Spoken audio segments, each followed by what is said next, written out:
Welcome back to All This Math. This is Professor Parker. Make sure you are subscribed to All This Math.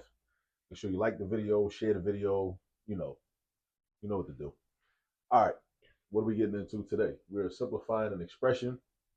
Here's the expression right here. Let's first read it. All right, we should know how to read mathematical expressions, mathematical equations, and all that. We should know how to read them first out loud. So we have 4 plus 6 divided by 7, right, times the quantity of 2 times 7, or we could say times the product of 2 and 7, if you want to, times 5/4. All right, so a lot of operations. We got addition, we got division, we got multiplication, multiplication again, multiplication again. All right, we got to make some choices. We got to make some good choices, right? What do we do first? What do we do second? What do we do third? How do we know what to do? We default to what's called the order of operations.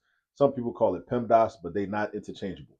They're not interchangeable because PEMDAS does not provide for all of the details of the order of operations. It just doesn't, right? It's a mnemonic device meant to remind you of what to do in the order of operations, but unfortunately, it falls short. And the reason that we know it falls short is because a lot of people always screaming PEMDAS this, PEMDAS that, but they get problems wrong because they don't understand the details. And I think a lot of people actually were never taught the more longer comprehensive order of operations. Instead, they were taught PEMDAS. And I think a lot of teachers even are not telling people that you should multiply or or divide based upon what you see first as you read from left to right. All right. So understand the order of operations, and then maybe you could use PEMDAS as a memory aid or whatever. But anyway, let's take a look. So I got this is a fraction, right? I could reduce this fraction, right? I could do that first because this when you see a numerator or a denominator within a fraction, it's like having invisible parentheses around the numerator. 4 plus 6 is a group, right? It's a group. So I could do that first. I could break that down and do the 4 plus 6 first, right? Here are parentheses. This is a grouping symbol, these parentheses. So we could do the 2 times 7. So I think I'm going to do that, all right? So it's like, again, and I'm trying to educate you on the language of math, right? In the language of math, there are no parentheses written right here, right? But it's like one of them things in math, a lot of times what's understood don't got to be said. If it's a numerator or a denominator and you got multiple numbers, that's a group. The numerator is a group. The denominator is a group. All right. So let's do this. This is going to become 10 over 7 times 14 times 5/4. All right. So look what changed. This 2 times 7 changed into 14 because 14 is the product of 2 and 7. This 4 plus 6 over 7 changed into 10 over 7. All right. Now, let's multiply. Now we got multiplication and multiplication. So we can just work from left to right because we got the same operation. We can work from left to right. So if I'm doing 10 over 7 times 14, we got a lot of options too. What I could do is cross cancel. That's what I'm going to do. I'm going to cross cancel this 7 and this 14. 7 and 14. Now 14 is not a fraction. 5/4 is, 10/7 is. If you need to, in order to make this make more sense to you, you could convert this 14 into a fraction by doing that. Anytime you want to convert a whole number or an integer into a fraction, draw the fraction bar and put a 1 underneath of it, right? Give it a denominator of 1. You can always do that. Give it a denominator of 1. Now, why would I do that? Well, somebody might be more comfortable with having 3 fractions instead of having 1 fraction, whole number, and fraction, right? It doesn't change the value of the 14. 14 divided by 1, because a fraction is just a division problem for real, for real. That's all it is. The fraction bar means divide. 14 divided by 1 equals 14. So the value of this did not change. It just looks different. We're representing it differently, but the value is the same. All right. So now what I'm gonna do is I'm gonna cross cancel. See, it's so many options. There's so many things, so many ways I can move right now. You know what I'm saying? But yeah, it's like I don't know, man. It's like I don't know. People be playing spades and they got so many options, like what I could throw out. You know what I'm saying? Or Uno, whatever. Right. Right now I'm gonna cross cancel this 7 and this 14. Now I'm doing this because I'm basically dividing by the greatest common factor between these two, 14 and 7. So the greatest common factor between 14 and 7 is 7. 7 is the biggest number that 7 is divisible by and 14 is divisible by. So 7 divided by 7 is 1. So the 7 turns into a 1. And 14 divided by 7 is 2. So the 14 turns into a 2, right? Now, I could also cross cancel this 2 and this 4. This 2 and this 4, right? Now, 2 and 4 have a common factor of 2. The greatest common factor is 2. So 2 divided by 2 makes this 2 turn into a 1. 4 divided by 2 makes this 4 turn into a 2, right? So now I got, let me go horizontal with it. So now I got 10 times 1 times 5, which is 50. And I got 1 times 2, which is 2. And I got 50 over 2. Now I know I'm not done because I can actually simplify this. 50 divided by 2, or 50 over 2 is 50 divided by 2, which is 25. So that should be the answer. That should be the answer. But let me see something. Let me show you something. What if I did this problem without doing all this cross canceling, right? What if you don't want to do cross canceling? What if we just want to multiply horizontally and then simplify at the end when we need to? So let me rewrite this. 10 sevenths times 14 firsts times 5 fourths. All right, so let's say I multiply straight across. 10 times 14. Whenever you multiply any number by 10, essentially all you do is you attach a 0 to that other number, the other factor. So I attach a 0 to 14. That makes 140. 140 times 5. All right. Okay, let's do some mental math. 140 times 5. Let me act like that 0 is not on the 140. Let me just do 14 times 5. 14 times 5 is 70. How do I know that? Because I just do a lot of math. I do this for real, right? And I just know 14 times 5 is 70. So 140 times 5 would be 700. All right. Or you can think about it like this.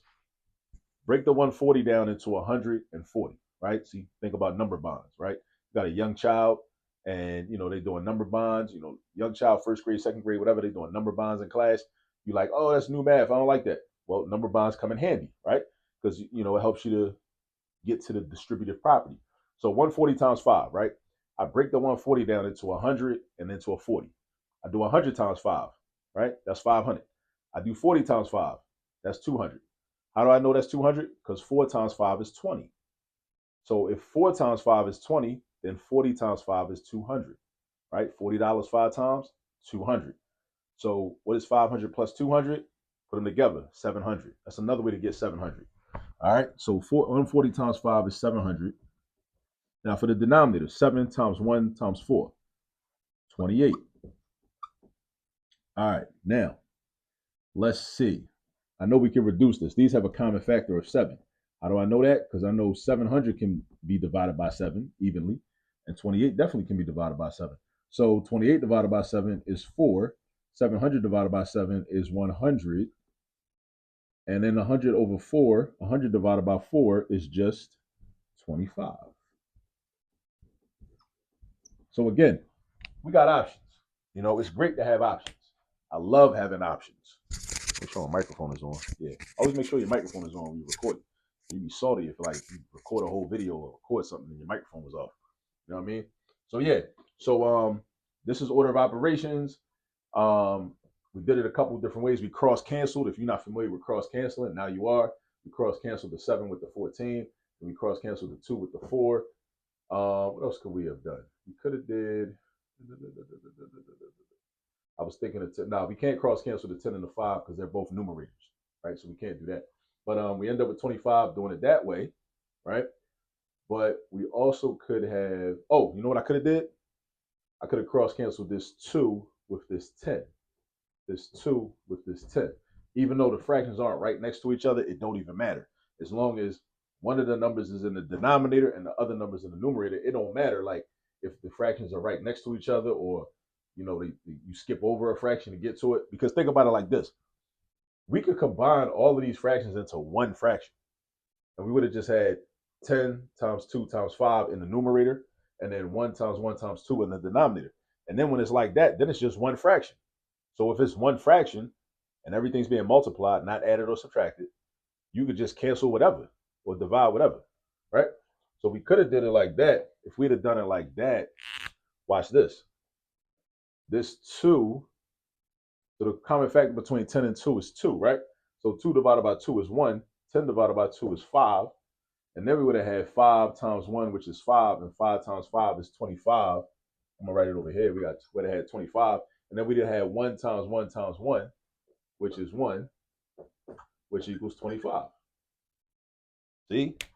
Like math, like it give once you learn it, right? Once you learn all the steps and everything, you learn the different, strategies. And I don't like to call them tricks because tricks implies that, it's something like, underhanded going on or something that you're not supposed to be able to do. Like no, these are strategies and tactics, right? Strategies and tactics, right? We cross canceled here, or we multiplied straight across horizontally. Numerator times numerator times numerator. Denominator times denominator times denominator. And then we just simplified based on common factors. All right, because we know our multiplication facts and we know our division facts and we know what our common factors are. You know what I'm saying? So yeah, I just like the versatility you have when you're doing mathematics. And that's how we got to start thinking about it. Because a lot of people have been conditioned and trained to hate math and to fear math and to run away from math and to automatically think math is too hard and I can't do it. Oh my God. And think like, oh, when am I going to use this in life? There's plenty of spaces and times you're going to use this in life. And if you don't use it in life, trust and believe somebody else using it. And usually what happens is the people that do know how to use it, they're going to use it so they can take advantage of you and hustle you and scam you and smile in your face the whole time, knowing they're going to see you coming from a mile away. Look, he don't know how to do math. She don't know how to do math. Come on over here. Let me steal your money for you. You know what I'm saying? Like, this is what happens all the time, and you don't even know it. You don't even dig it. So all the people that talk about, I'm never going to use this in life, never going to use this in life. All right, cool. And then people that do know how to use it, they're using it in life, and they're using it to scam you every single day. Trust and believe. All right, so if you want to be scammed, cool. Don't learn it, right? Don't learn the math. Tap out. Don't even learn it, right? And that's just going to keep the economy going the way it go. But if you don't want to be scammed, don't want to be taken advantage of, learn some math. Learn as much math as you possibly can.